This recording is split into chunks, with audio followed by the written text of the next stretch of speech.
Hey, I'm Joe Pellegrino Jr. from Real Marketing No BS, and today I am looking at Reddit posts and answering them to the very best of my ability. So today we're in the marketing subreddit.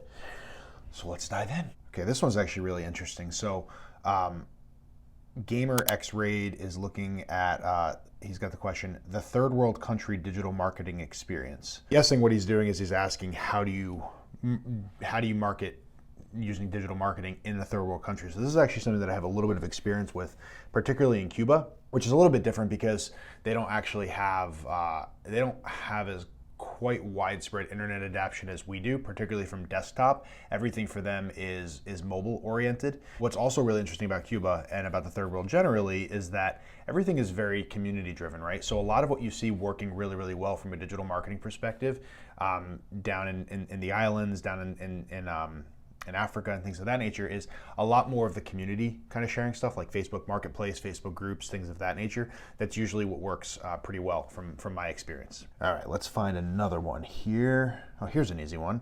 Is Google Ad support incompetent? Yes. Next question. Is it possible to get a marketing related job without a degree? So this one's actually really, really interesting, particularly for my audience, being business owners, not necessarily marketers. Yeah, the answer is yes. It's very possible to get a marketing related job without a degree. In fact, I actually don't require a degree to work here at our strategic marketing firm. The reason for this is that, college degrees they're a dime a dozen at this point. And what I'm mostly looking for is experience. If you can prove that you have gotten certain results, then you're the man for me, or you're the man or the woman for me, right? And at the end of the day, it's about what you've actually been able to achieve. And that's really what we do when it comes to actually working with our clients in our firm, is we strive for results, not just the illusion of results, not just, marketing for the sake of marketing. You've heard me say this before. So at the end of the day, if you don't have a degree, I'm not really worried about that, because a marketing degree in 2008, like the one I have, is literally worthless in 2022. We didn't even talk about digital marketing in 2008, right? It was a little footnote of something that might be coming down the line in the future.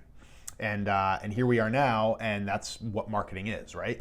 So anyway, yes, it is 100% possible to get a marketing related job without a degree. And for any future clients of mine, just understand that I value experience over education. Okay, another question here from Zesty Close Around 8. Could you tell me how to get traffic for free from Facebook groups? So Facebook groups is a really, really great way of generating free traffic, but the thing is you can't just go right for the jugular right from the beginning. You kind of have to wade in, sort of dip your toe in, and sort of, this is going to kind of sound a little bad, but kind of develop trust. You have to sort of build your community before you can start shoving things down their throat and trying to get them over to your webinar page or your sales page or whatever it may be, right? You have to actually provide some kind of a value to them so that they actually want to stick around, and then they're going to be a little bit warmer when you actually provide a solution for them, because at that point they feel like you already know them, you understand their problem, and when you provide a solution, they're a lot more interested in taking you up on it. Is it easier to break even with a small budget or a bigger budget? I'm assuming this is talking about paid media budgets for Google PPC, Facebook ads, things of that nature. The answer is it depends. In theory, it's easier to break even on a bigger budget because you're able to test more quickly, just by way of greater numbers, right? You're able to reach more people much more quickly, which means theoretically your ads are going to be more efficient, and therefore you're going to be able to break even much more quickly. However, in my experience, bigger budgets tend to lead to a feeling of nonchalance on the part of the agency, where they feel like they've got a lot to work with. They feel like you've got a big budget and you're not super worried about, so they just spend. And sometimes they're not as worried about looking at the numbers and making sure that you're breaking even as quickly as you should. At the end of the day, we're in business to make money. At the end of the day, we're advertising and we're marketing to make money. And if you're working with an agency that just likes to spend your money without showing much of a return for it, or doesn't really have the respect enough to get you a return as quickly as possible, be careful. So from that perspective, can you break even on a small budget? Oh, 100%. It's going to take you a little bit longer, but you 100% can. And in many cases, the best ROAS meaning return on ad spend, that I've seen have come from campaigns that started with a much smaller budget. We actually scaled the company about a year ago from $0 up to $159,000 a month, and we started with a $5 a day ad spend. Annie132306 asks, what is the best strategy for my online business? I want to have a good outcome and feedback for my online business. Well, your best strategy is knowing what your business is and being able to communicate that. If you're going to ask for help, you really probably need to give us a little more detail than that. Okay, here's one here. So we've got LDivine97 asks, what's the best way to prove that marketing has an impact? Well, are dollars coming in greater than the dollars going out?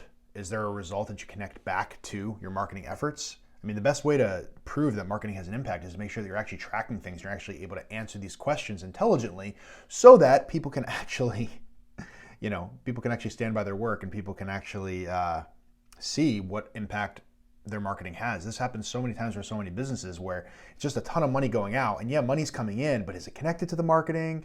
There's sort of like this sort of vague feeling of, well, income is still coming in, so I'm good to keep spending out. But if you don't know exactly which dollars are connected to which dollars that are going out, you're gonna end up spending way more than you need to on marketing, and it's probably gonna end up killing you in the end.